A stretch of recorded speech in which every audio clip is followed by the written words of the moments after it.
അങ്ങനെ ഞങ്ങൾ എല്ലാവരും കൂടിയിട്ടൊന്ന് പുറത്തേക്ക് ഇറങ്ങാമെന്ന് വിചാരിച്ചു കേട്ടോ. പുറത്തേക്കെന്ന് വെച്ചാൽ വേറെ എങ്ങോട്ടല്ല, കുറച്ച് ദിവസമായി മക്കൾ പ്ലെയിനൊക്കെ ഒന്ന് കാണണം എന്നൊക്കെ ഇങ്ങനെ പറയുന്നു കേട്ടോ. അപ്പം നമ്മൾക്ക് നമ്മളുടെ സ്വന്തം നമ്മളുടെ കൊച്ചിൻ ഇൻ്റർനാഷണൽ എയർപോർട്ടാണല്ലോ നമ്മൾക്ക് അടുത്തായിട്ടുള്ളത്. സോ അവിടേക്ക് പോകാമെന്ന് വെച്ചു. അവിടെ ആകുമ്പോൾ എയർപോർട്ടിൻ്റെ ബാക്ക് സൈഡിലോ ഒക്കെ ആയിട്ട് നമുക്ക് ഇങ്ങനെ അതിന് നല്ലൊരു വ്യൂ ഉള്ള സ്ഥലമാണല്ലോ. അങ്ങനെ ഞങ്ങൾ എല്ലാവരും കൂടിയിട്ട് പോവാണ് കേട്ടോ. അങ്ങനെ നമ്മുടെ കൊച്ചിൻ ഇൻ്റർനാഷണൽ എയർപോർട്ടാണ് ആ കാണുന്നത്. അതിൻ്റെ സൈഡിൽ കൂടെ ഉള്ള ഒരു വഴി കൂടെ പോയാൽ നമ്മൾക്ക് ഈ പറയുന്നൊരു സ്ഥലത്തെത്താം. അങ്ങനെ ഞങ്ങൾ അവിടെ പോയി അതൊക്കെ കണ്ടു. നല്ല വ്യൂ ആണ് കേട്ടോ. കുറേ ആൾക്കാർ അതുപോലെ വന്നിട്ടുണ്ട്. ഞാൻ ഓർത്ത് ഞങ്ങൾ മാത്രമേ ഉണ്ടാവുള്ളൂ, കുറച്ച് വീഡിയോ അധികം എടുക്കാമെന്നൊക്കെ ഓർത്ത് പോയതാണ്. പക്ഷേ കുറേ ആൾക്കാരുണ്ടായിരുന്നു.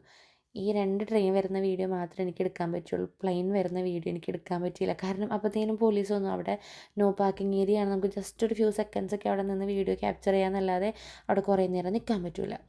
അങ്ങനെ കണ്ടോ ആ വൈറ്റ് ഡോട്ട്, അത് പ്ലെയിനാണ് കേട്ടോ. എനിക്ക് എടുക്കാൻ പറ്റിയില്ല. അങ്ങനെ ആ സങ്കടം തീർക്കാനായിട്ട് ഞങ്ങൾ എയർപോർട്ടിൻ്റെ വേറൊരു വശത്തുള്ള സ്ഥലത്തേക്ക് വന്നു. എന്നിട്ട് ഞങ്ങൾ അവിടെ വെച്ചിട്ടാണ് കേട്ടോ പ്ലെയിൻ്റെ ടേക്ക് ഓഫും കാര്യങ്ങളൊക്കെ കണ്ടത്. നല്ല ഭംഗിയുണ്ടായിരുന്നു കേട്ടോ. കുട്ടികൾക്കൊക്കെ ഫസ്റ്റ് എക്സ്പീരിയൻസ് ആണ് ഇത്. അതുകൊണ്ടിട്ട് അവർ ഭയങ്കര ഹാപ്പി ആയിരുന്നു കേട്ടോ.